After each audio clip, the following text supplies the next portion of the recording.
Безбедна храна, здрава иднина со Светлана Коларич.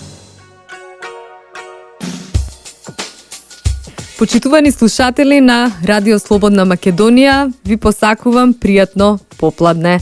Денес е 18 октомври 2015 година. Повторно сме во студиото на Радио Слободна Македонија. Знам дека вие сте покрај него и не слушате. Продолжуваме со циклусот едукативни емисии на тема Безбедна храна, здрава иднина. Денешен мој гостин е професор доктор Олга Најденовска, експерт по микробиологија од Факултетот за земјоделски науки и храна при УКИМ Скопје. 26 годишно работно искуство како професор на катедрата за микробиологија во делот од областа на земјоделие. Професор Најденовска, тоа е можеби еден долг период во вашето време, пред се би рекла теорија, но се надевам дека 26 години имате веќе голем број и научни трудови каде што може да се извлече пракса. Пред се би рекла теоријата и заедно со праксата се во насока на добивање безбедна храна, пред се од македонската почва. Добар ден. Добар ден. Почитувани слушатели на Радио Слободна Македонија. Сакам пред се да ве поздравам и да се заблагодарам на кажаните зборови со едно мало представување ќе дозволите. Да, јас веќе 26 години работам на Факултетот за земјоделски науки и храна при Универзитетот Свети Кирил и Методи. И како што рече водителката, сиот овој период наназад работам во наставно-научна работа. Мојата работа и нашата работа и универзитетски професори, значи покрај наставата ја офаќа и научната работа, бидејќи сето она што го зборуваме, го предаваме на студентите, ти имаат можност и надгледно да го видат и впрочем да ги воведеме во водите на научното истражување, бидејќи теоријата е всушност подкрепа на науката, затоа што преку науката и преку истражување, преку новите идеи кои потоа се реализираат, можеме да зборуваме за едно квалитетно, добро производство од нашата македонска почва. Дали нашата македонска почва е подобна да произведе безбедна храна? Кои се директните и индиректните влијанија, односно кои се сите оние причини кои што имаат влијание за да добиеме еден безбеден производ? Бидејќи секако свесни сме сите, индустриализацијата, односно индустриското производство е навистина многу напредно, но секако не би можеле да замислиме производство на храна значи за човекот или храна за животни, а да не биде произведена на почва. Секако дека почвата е само еден дел од оној екосистем, ние како што велиме стручно медиум, во кој што еден од медиумите почва, вода, воздух, еден од медиумите во кој што се одвива земјоделското производство. Многу се битни надворешните останатите, значи надворешните влијанија. Битна е самата структура на почвата, својствата на почвата, значи тука се микробиолошки, физички и хемиски својства.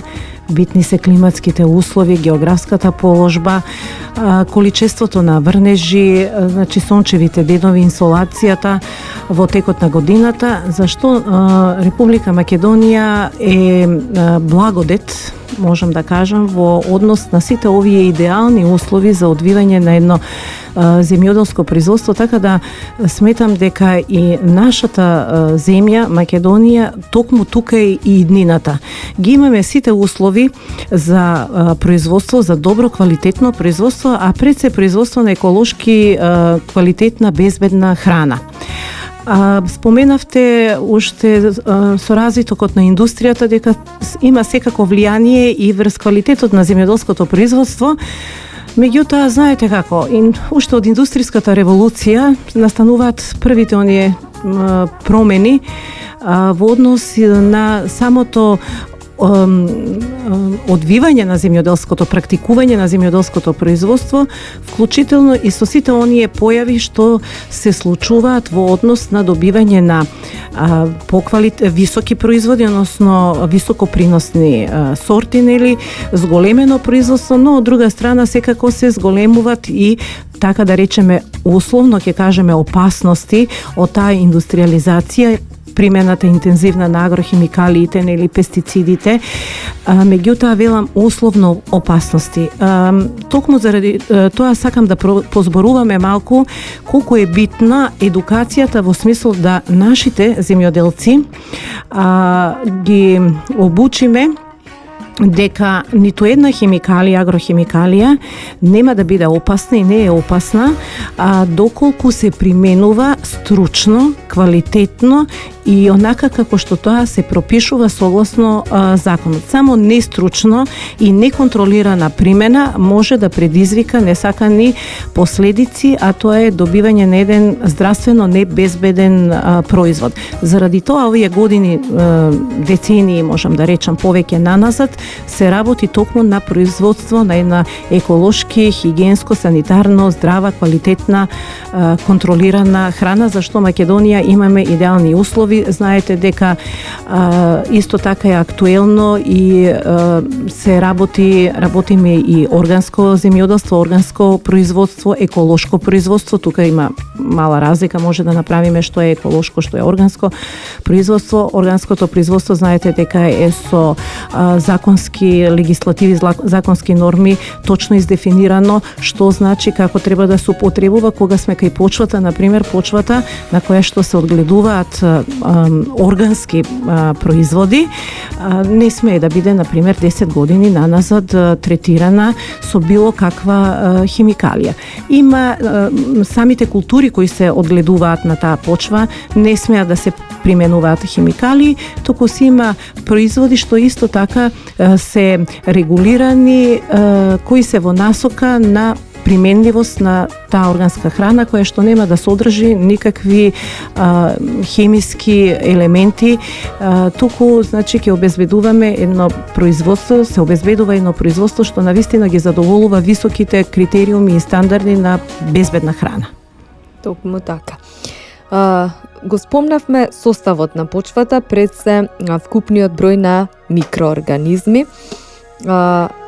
Се сеќам наназад, може би по предметот хемија, кога бев ја дете, уште тогаш наставникот велеше нашиот земјоделец пред да користи, односно пред да употребува вештачки ѓубрива, треба да земе дел од таа почва и да ја однесе на испитување. Колку кај нас земјоделецот ја испитува почвата и дали вкупниот број на микроорганизми во почва влијае негативно врз растот на производот. Вака, последниве години наназад интензивно работиме, тоа значи стручњаците од оваа област, токму на тоа, како што реков, едуцирање на нашите земјоделци дека пред да се насади било која култура, или прв пат кога сакате да почнете да се занимавате со земјоделие или да подигнувате, да одгледувате некоја друга нова култура, она што треба да го направите е земјоделското земјиште каде што сакате, значи да ги одгледувате растенијата, да се направи една комплетна анализа. Таа комплетна анализа значи да се направи педолошка, микробиолошка, агрохемиска анализа. Тоа значи, особено во последните години, јас сум еден заговорник токму на тоа дека прво што треба да се направи е микробиолошката анализа. Заради тоа што кога ќе ја направите педолошката анализа, вие добивате комплетна слика, значи за типот на почвата, составот, својствата на почвата, од колку профили, педолошки профили, хоризонти, подхоризонти е составена почвата. Агрохемиската анализа и таа покажува каква е застапеноста и колкава е застапеноста на биогените макро и микроелементи. Значи азот, фосфор, калиум, молибден, сите оние асимилативи хранливи материи што служат за исхрана на растенијата. Меѓутоа, микроорганизмите, испитувањето на присуството на одредените групи микроорганизми, нивната бројност, значи застапеност, и нивната најмногу ензимска активност, значи биохемиските својства нивни, токму тие кажуваат почвата која ги има претходно споменатите асимилативи, колку тие асимилативи, значи хранливи материи, всушност се достапни за растенијата. Бидејќи, ако вие немате поволни услови за развој на микроорганизми, отсуствуваат микроорганизмите од почвата или се поради некои услови не им се погодени и не вршат ензимска активност, значи биохемиски не се активни, вие имате плодна почва, ама изостанува ефективната плодност на почвата. Што значи, храната, хранливите елементи се тука, но тие се неискористливи за растенијата. Значи, мора да видиме што се случува со микроорганизмите, бидејќи тие се дел од живата материја, живите организми во почвата.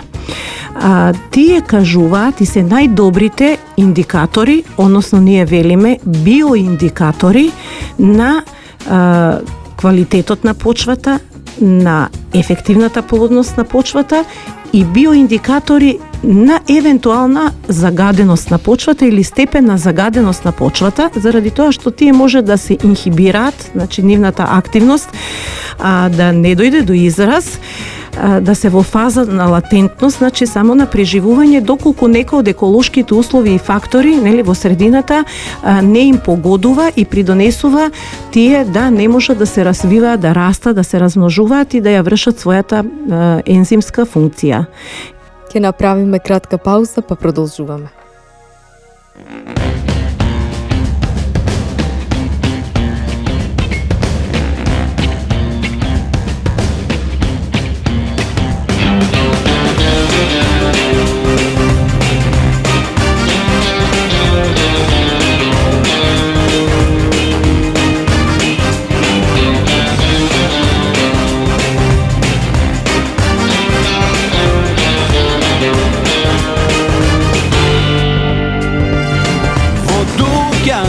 Malo nasmejana, stalno na kasa, komši da li je to ase? A pogled od sjaje sobojana, nadeš i znači zemljine i mene. Nek nijedna ista ti, svoj šaret me zamisli, reče se ke pram, sada ne si sam. Nama jasne sakam tebe i može pametno i ne, što baš tebe te sonuvam, no so bilo koj neka mi ne možam, duša ne mi peje, bez tebe srce ne se smeje, mi falat našite ludosti, a bez ludost ljubov ta ljubov lije.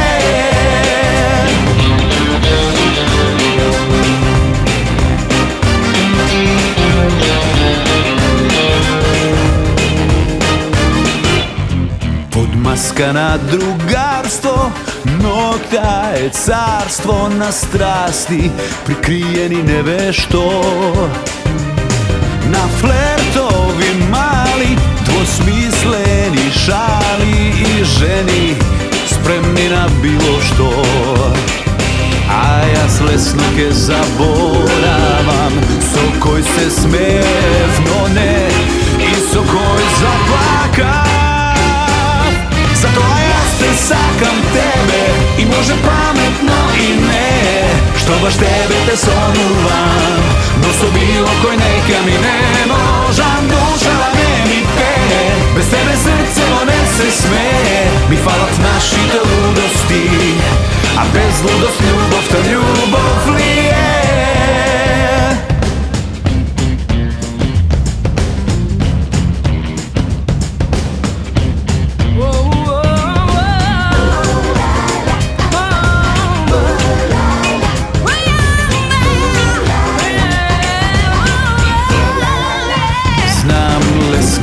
zaboravam, so koji se smeh, no ne i so koji zaplakav. Ama ja ste sakam tebe i može pametno i ne, što baš tebe te sonjuvam, no so bilo koji neka mi ne možam, duša ne mi peje, bez tebe srce one se smeje, mi falat našite ludosti, a bez ludost ljubov ta ljubov lije.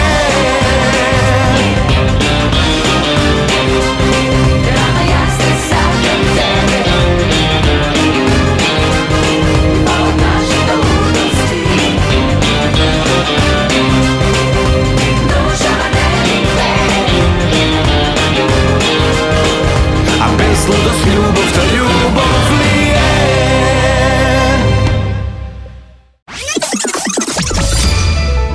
Reklami.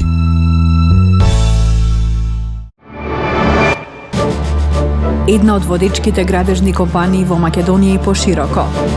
Повеќе од 20 години традиција и искуство. Супер бренд за 2013-2014. Ние го обновуваме минатото. Ние ја градиме иднината. Градежна компанија Трансмет. Хот и Хот. Куќи на модерното време. Нискоенергетски куќи изработени од природни, еколошки и висококвалитетни материјали со најдобра топлотна и звучна изолација. Еколошки здрави за живеење со мали трошоци за затоплување и ладење. Изградба за 30 до 60 дена, по цена двојно поевтина од било кој систем на градба. Ваше е само да обезбедите плац, да поставите фундамент и довод и одвод до фундаментот. Се друго е наша обврска. Систем клуч на рака. Купи куќа. Купи во Хот и Хот. Улица Момин Поток без број, Скопје. Телефон 23097 141. Радио Слободна Македонија. Циклус едукативни емисии кои ќе ги опфатат основните начела за безбедност на храна и храна на животни, општи и посебни хигиенски барања за храната со цел високо ниво на заштита на здравјето на потрошувачите во однос на храната, земајќи ја разновидноста при снабдување со храна, вклучувајќи и храната со традиционални карактеристики. Кои се неопходните услови да се започне бизнис со храна, означување, рекламирање и презентирање на храна и многу друго во безбедна храна, здрава иднина. Спомнуваме вкупен број на микроорганизми во почва, можеби нашите слушатели може да им ја нели малку чудно, но сепак станува збор за една верига од нива до трпеза, односно имаме безбедна храна од нива до трпеза. Вкупниот број на микроорганизми во почва на вистина е многу голем и многу простран. Може ли прво да ги спомнеме нив, па за да ги поврземе со безбедноста на храна која што расте на нива? Да, секако, значи ние почнавме од самиот почеток во производството на храна, тоа значи од самата нива. Во нивата, значи внатре, во почвата, живеат сите видови групи на микроорганизми.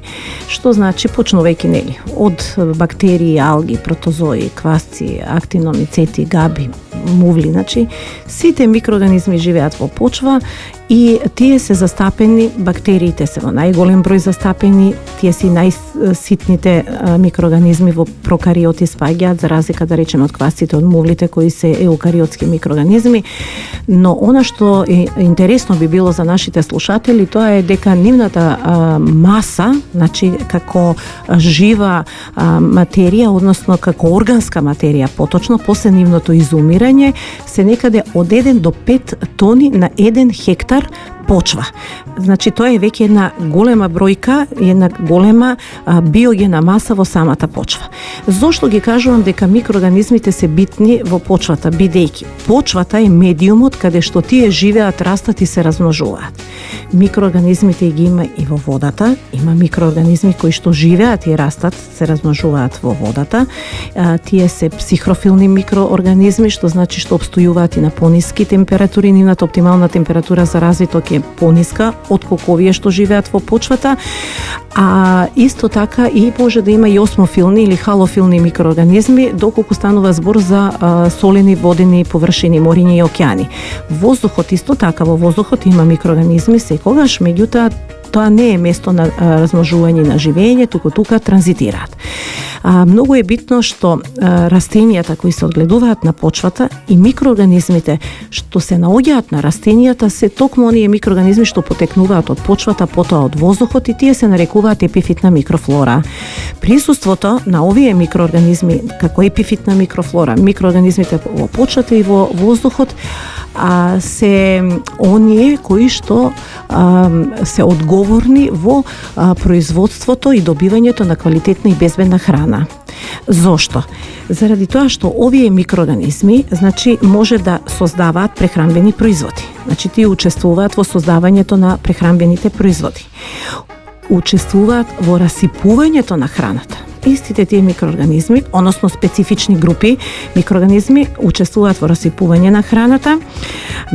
Има посебни групи микроорганизми кои што живеат на самата храна и преку храната може да се пренесуваат на човекот, на животните и да предизвикат заболување.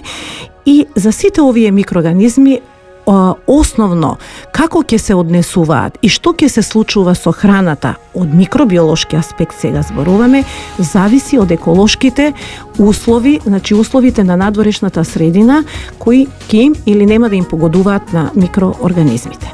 Што сакав да кажам со она дека едни микроорганизми учествуваат во создавањето на прехранбените производи. Сите знаеме дека за да се добие јогурт, да се добие кисело млеко, да се произведе, например, леб, оцет. Домакинките знаат лебот да го замесат дека треба квасец. Квасците се микроорганизми, спаѓаат во групата на габи, тие се едноклеточни за разлика од мувлите кои се исто во родот спаѓаат во група на габи, меѓутоа тие се со повеќе клеточни, формираат хифи и мицелиум. Сега, да не ги спомнуваме, зошто не виното, добивање на алкохолни пијалоци, ферментирани месни производи, ферментирани производи од овош и зеленчук. И на крајот на криштата сега е период на подготвување на зимница, па за скиселувањето на зелката, подготвувањето на туршијата е чист микробиолошки процес, значи биохемиски процес кој што со својата ензимски систем го работат, го сработуваат микроорганизмите. Така да и сите технолошки процеси и постапки, значи постапките во технолошкиот процес за добивање на и конзервирање на прехранбени производи, тие се условени исклучиво од ензимскиот систем и погодување да им се овозможат услови на микроорганизмите за да може да ја вршат ензимската функција, односно биохемискиот процес и добивање на соодветен производ. Заради тоа е потребно добро познавање на микроорганизмите, познавање на нивниот, значи, физиологија и биохемија, за да можеме да го диригираме, така да кажам, процесот, да работат за нас, односно за произведување на квалитетна и добро безбедна храна. Да, тука би кажала дека начинот на производството на храната и обезбедување и потоа како се ракува во текот на производството. Значи, санитарните, хигиенските услови во текот на самото производство. До на крајот, добивањето на крајниот производ и ракувањето на производот непосредно пред консумација зависи дали ќе се случат или нема да се случуваат, можеби несакани последици по здравјето на луѓето. Со други зборови сакам да кажам, како што е потребно во онаа прва и почетна фаза што зборувавме, едукација на земјоделските производители со примена или помала контролирана примена на химикали или ако се решат за органско производство, како да се направи тоа, толку исто е потребна едукација на сите оние што ракуваат во технолошките процеси, во индустријските процеси на производство на храна. А исто така е многу битно и крајниот консумент, значи граѓанинот, едукација да има, односно населението да се едуцира како да се користи таа храна, како да се одржува хигиената, како да се подготвува само кога овие сите три елементи се тоа кажано, ќе успееме да ги вклопиме, значи во едно, може да зборуваме на вистина за безбедна и квалитетна храна. Затоа е храната од нива до трпеза. Така. Нашиот народ го употребува арското ѓубре. Арското ѓубре е можеби медиум каде што можеби ќе кажете една пак фрапантна бројка за бројот на микроорганизми. Меѓутоа, нели, народот милува да каже прегорено арско ѓубре. Што тоа значи конкретно? Сега повторно ќе се вратиме пак на почетоците. Впрочем, секогаш е добро кога зборуваме нешто и кога истражуваме, во моментот кога ќе имаме некоја дилема, секогаш да се вратиме на самиот почеток. Во конкретно за примената на арското ѓубриво. Знаете, нашиот народ милува да каже, велите сгорено, прегорено или сгорено арско ѓубриво. Тоа е добро заради тоа што луѓето знаат дека арското ѓубриво тоа е една органска материја која што изобилува со сите нутритиенти, хранливи материи кои што при нивна минерализација, значи разложување, односно минерализација, ќе се добијат оние асимилативи минерални материи што како такви само, нели, се приемливи, може да бидат усвоени од растенијата. Меѓутоа, како и секоја органска материја, имајќи во предвид дека тоа арско ѓубриво потекнува, нели, од екскрементите, цврстите и течните екскременти на животните, и дека тука е вклучена и простирката на која што, нели, се лежат, се става во шталите и во одгледувачниците на животни, морам да бидеме многу внимателни затоа што со самото тоа знаеме дека има присуство на голем број микроорганизми кои се многу полезни, меѓутоа меѓу нив може да очекуваме дека има и патогени микроорганизми, особено од, нели, фекално потекло, колиформни бактерии, ешерихија, салмонела, шигела, сите оние што не сакаме да дојдат во допир со културата, со земјоделските производи. Никако, значи, не смее тоа ѓубриво да се употребува непосредно, значи, пред берба на плодовите, него си има точно примена кога се употребува во есенскиот сега период, па за орување на арското ѓубриво.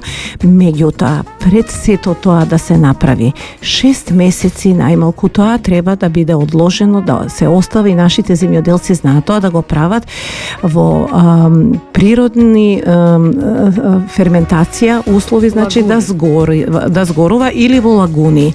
Што значи тоа? Тоа значи дека во овој период ѓубривото ќе се случува, бидејќи е богато со органска материја, ќе се развиваат и самото тоа, значи има во себе микроорганизми и ќе почнат да се развиваат енормно, бидејќи имаат храна микроорганизмите, ќе се развиваат микроорганизми кои што се присутни сите видови на микроорганизми, меѓутоа ќе се развиваат и термофилните микроорганизми. Термофилни микроорганизми се оние на кои што оптимална температура за развиток има и до 50 степени Целзиусови, 60 и 70 во ѓубривото, додека сгорува, значи се јавува еден биохемиски. Тоа е биохемиски процес во кој што се развива висока температура од 60 до 70 степени Целзиусови.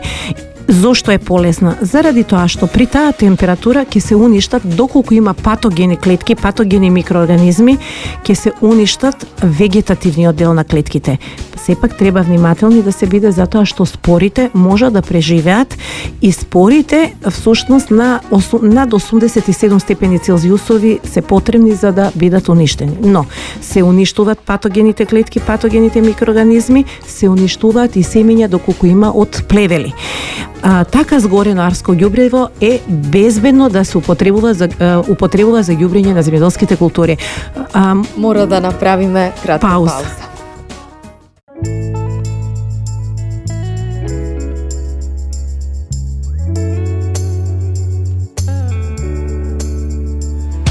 Сакам ти да бидеш само свој, ој, ако не ме познаваш, ти нема кој, ој.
stvari. Bidi pametan pa takva dobra cucakari.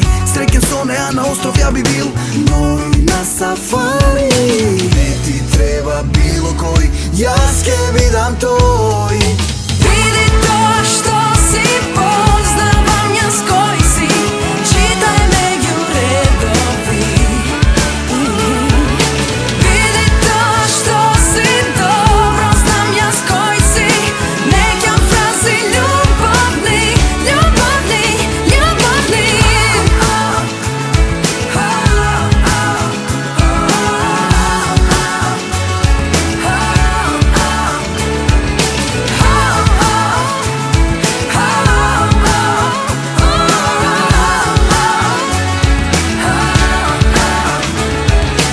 Vidi to što si, poznavam jaz koji si.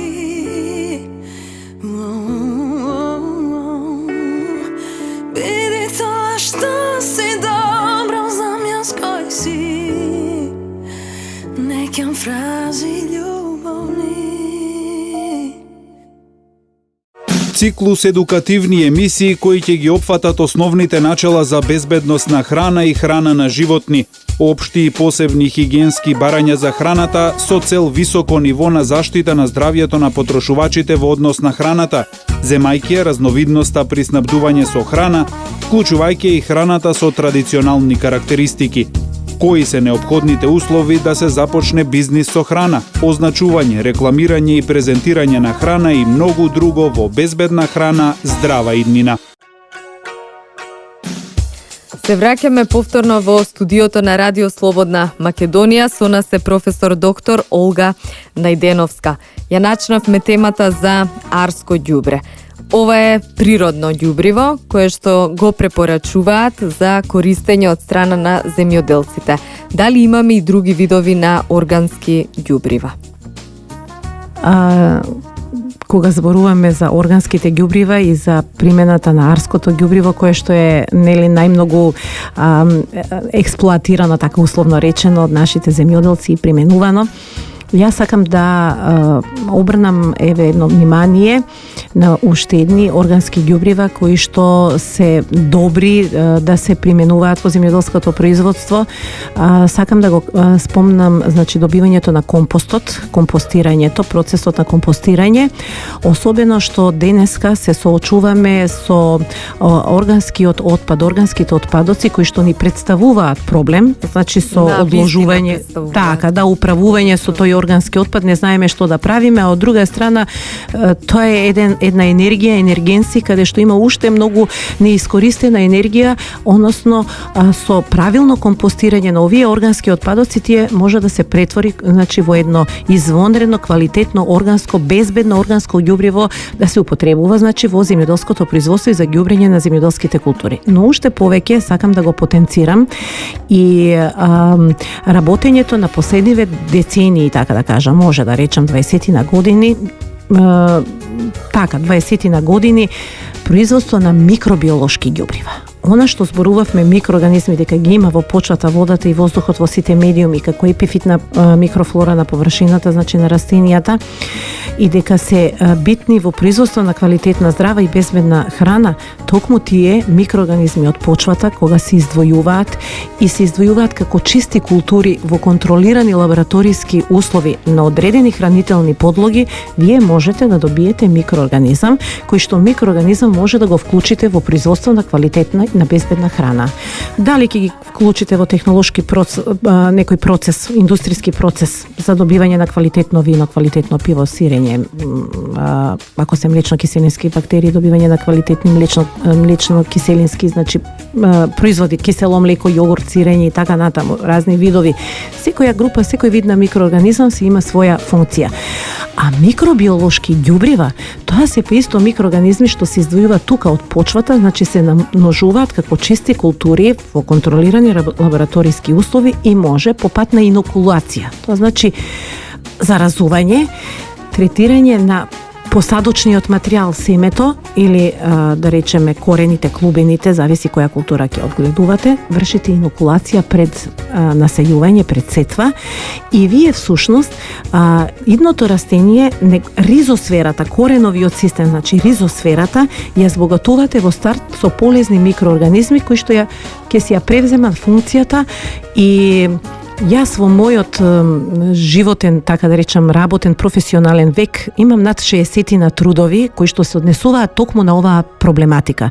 Искористувањето на она што природата ни го дава, што во нашата почва, микроорганизмите што ги има во нашата почва, да се издвојат, ги издвојуваме, ги намножуваме и ги користиме за, да речеме, инокулација на културата. Што значи? Ако тоа станува збор за азотобактерии, тоа се азотофиксатори, бактерии кои што се способни да го фиксираат елементарниот азотот од воздухот, вие ќе заштетите на примена на минерални азотни ѓубрива. Нема потреба да ставате толку. Заради тоа што има издвоени соеви кои што можат да заменат примена на минерално ѓубриво. Значи ќе направите инокулација, ќе го насадите семето или клубено, да речеме, имам доста истражувања кај компирот и кај сите земјоделски култури. И во самиот старт се израснува едно силно растение со силно развиен хабитус, кое што во старт се спротивставува на заболувања, е поотпорно на заболувања, па ќе применувате и помалку пестициди и химикалии, да речеме, за заштита на тоа растение. И тоа не се само азотофиксаторите, азотофиксирачките бактерии. Вие може да применувате, да речеме, бактерии да употребувате како микробиолошко ѓубриво, кои што се нитрификатори. Значи, каде што тој слободен, значи азот, елементарен азот, односно амонијакот, ќе го претворат сега во при еден оксидативен процес во нитрати, во NO3, нитрати. Значи, потоа можете да применувате микроорганизми, не е добро ако се појави процес на денитрификација, значи да се развиваат микроорганизми кои што ќе го ослободуваат азотот од почвата, затоа што од земјоделски аспект тоа е губење на азот, не е она што сакаме да го постигнеме. Но ако го гледате во глобала, во биосот, во биосферата, они знаат што прават, тие се тука, тие микроорганизми, за да го завршат циклусот на кружењето на азотот, почнувајќи азотофиксација, амонификација, нитрификација, денитрификација и така микроорганизмите на оваа планета се задолжени да го прават кружењето на азотот, кружењето на јаградот, суфор, водород, значи сите буквално фосфорот, сите елементи што ги познаваме кружат во овој биос, на оваа планета благодарејќи на микроорганизмите. Дали вашата научно-истражувачка дејност досега најде на практична примена? Дали најде на некој пилот проект кај некој земјоделец? Па, буквално сите овие истражувања што ги споменав, овие, значи 26 години наназад, сите најдоа практична примена во производство на разни земјоделски култури, значи производство од компир, од блитва, брокола, од јагоди кај овошните култури, сите градинарски култури, еден широк, значи, опус офатен и сите тие се применети и ова што го кажувам се резултати кои што се и публикувани и објавени, значи со комплетна она бројка, цифра што велиме и направена статистичка обработка на податоците, каде што добивме сигнификантни, значи вредности што кажуваат дека да, тоа е она што треба да го применуваме и допрва доаѓа времето, значи на примената на овие микроорганизми во производство на здрава и безбедна храна. За жал, емисијата е до тука. Јас на вистина и благодарам на професор доктор Олга Најденовска за издвоеното време, но мора емисијата да ја продолжиме нареден пат со нејзе, затоа што на вистина почвата е еден медиум од кој што започнува првата карика во производството на безбедна храна, односно нашата иднина. Трговско радио дифузно друштво, Радио Слободна Македонија, уредник и водител на емисијата Светлана Коларич. Денес е 18 октомври 2015 година, продукција Радио Слободна Македонија. Професор Најденовска, ви благодарам. Благодарам и јас и сакам едно потикнување на младите луѓе да повелат секако земјоделието, Факултетот за земјоделски науки и храна, да дојдат, да се едуцираме, да бидат тие идните гласници во нашава земја и пошироко од неа за производство, како треба да се произведува и на кој начин квалитетна и безбедна храна. Благодарам. Безбедна храна, здрава иднина со Светлана